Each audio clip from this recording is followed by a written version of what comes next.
Winter brings a quietness to our canals.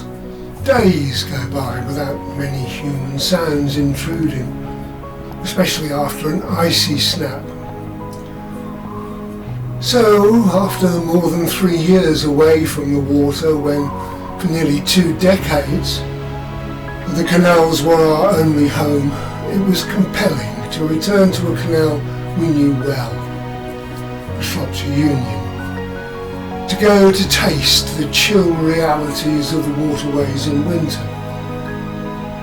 Living on a narrowboat in winter is an experience like no other really. It's a journey through time, of course, because the canal has been here for 200 years. But it's the journey that speaks to your personal resilience and the resilience of the canal community that makes an impression. Even today, it evokes the simplicity and challenges of a 1950s life, much of it lived on foot, taking responsibility for your water supply, disposing of your effluent, coping with frozen water taps in winter, and waking perhaps on several days to ice on the inside of the boat windows. Today, there are conveniences that didn't exist back in the days of the working boats. The only working boats these days, in fact, are coal boats, which are regular and very welcoming, delivering vital supplies to narrowboat dwellers. And there's no doubt the winters can be harsh, but despite the recent short spell of ice, most canals are ice-free most years, which may explain the online panic when it does happen.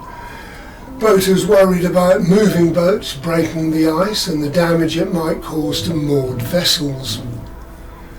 I have to smile every time. In fact, the only long-lasting period of iced canals in the Midlands was over a decade ago. We were iced in at Great Hayward for several weeks, either side of Christmas. And the world around us was a frozen tableau. Nothing really moved, day after day. Collecting coal deliveries from the nearest road bridge in such a frozen world was interesting, shall we say? Our trusty sack barrow slipping and sliding across the icy towpath, and then manhandling heavy coal bags onto the roof of the boat despite iced over gunwales. But the cast iron stove that never went out and kept our boat toasty in sub-zero temperatures was sufficient reward. Back to 2025 and the Shropshire. The smoking chimneys of boaters at Wheaton paint a picture of the resilience I was talking about, and indeed the comfort. Whether moored full-time on the offside or passing through this pleasant and useful village with a waterside pub, cheap red diesel and a couple of shops, is a place where boaters who understand the necessities of winter boating like to be. We stopped here on many a winter journey to dispose of our waste, top up our water, and even if it meant boiling a kettle to unfreeze the water tap on the canal edge. And of course we could replenish our diesel and drop into the local shops, and perhaps buy a sack or two of coal. A few more chilly miles through the cuttings and over the embankments that make up the Shropshire to our next stop then. And our winter journeys tend to be short because no matter how many layers of clothing you carefully add in the warmth of the boat cabin, a freezing wind will soon penetrate as you stand there, fixed to the tiller, steering the boat ever onwards. And it's impossible to keep your hands warm too. No matter what gloves you buy, when you're handling wet and frozen ropes constantly.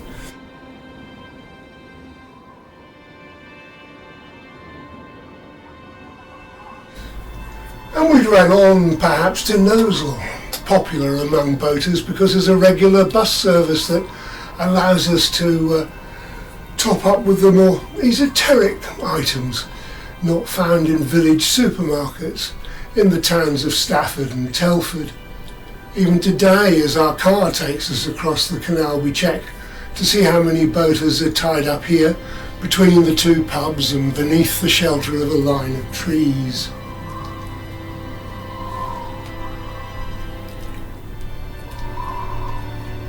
This winter car journey back into boating memories ended at Norbury Wharf, a hamlet created by the canal builders more than 2 centuries ago, and not much changed. These days the buildings are mostly occupied by Norbury Wharf Limited, a canal business that's been around for a few decades now, hiring boats for holidays and for day trips for the members of the public who want to explore this way of life, and repairing, painting and caring for narrowboats and making winters manageable with supplies of gas, diesel and coal readily available, and some these days being delivered by their very own coal boat. There are canal and river trust facilities to dispose of rubbish and toilet waste and to make life a bit easier, and there's a pub of course and a maintenance yard, as well as canal side moorings. Yet even in this seemingly timeless setting, change looms on the horizon. Norbury Wharf is now seeking planning permission for an 80-berth marina, a testament to the evolving demands of on these historic canals, I suppose. It will sit in a green field to the east of the canal with lots of trees around it, on land belonging to the local estate, which has been turned over to tree planting for many years now.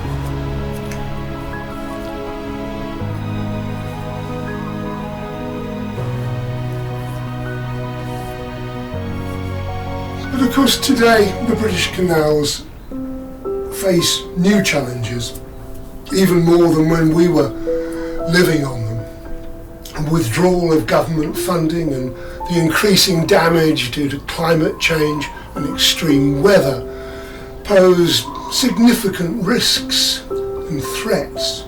Norbury was cut off from the rest of the canal system to the north for months, and still is, by a landslip in Woods Eaves cuttings. And there have been many other closures, particularly one of the most recent on the Bridgewater Canal, where a breach looks likely to stay open for months, if not years to come. And these events remind us of the fragility of this unique way of life. So, after more than 3 years away from living on our boat, do we miss the lifestyle? The answer is complex. We miss the peace and the people and the unique aspects of travelling in winter, watching buzzards swoop and play in the cutting amongst the bare branches of the trees. But we don't miss the hard work or the dangers of icy locks or the constant monitoring of the weather before we move. Living on a narrowboat in winter is not just a memory of the past, but a living reality for hundreds of people today. It's a life that demands resourcefulness and resilience and a deep appreciation for the simple pleasures. As we navigate the challenges of the present and the uncertainties of the future, the spirit of the narrowboat community